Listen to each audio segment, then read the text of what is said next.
Master's program for Communication Sciences and Disorders is a program that you can enter with a background in CSD or without. If you come from an undergraduate program where you have a CSD background and you've done all the prerequisite courses, it's about 5 to 6 semesters total.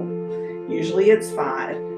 There's a little wiggle room in there just in case there are a couple of classes that you may have missed. If you come without a background in CSD, it's 8 to 9 semesters, and you can complete your prerequisite courses while you're here.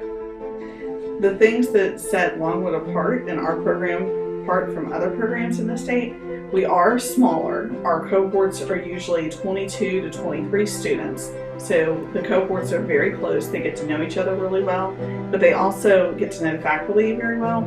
We're housed in one building, in the Speech, Hearing, and Learning Services building that we're in now. So we have our classroom, our clinic, and our faculty offices all under one roof. So the first year that students are on campus, they have all their clinic experiences here at Shells, the Speech, Hearing, and Learning Services building. In this building, we have not only the faculty offices and our classroom, but we also have our clinic. There are 2 telepractice suites. We have a pediatric feeding room, and we also have a preschool room.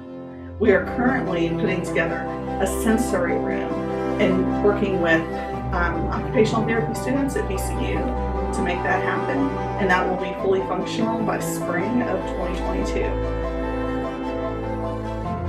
My name is Dr. Alison King, and I'm an assistant professor and the graduate director here at Longwood.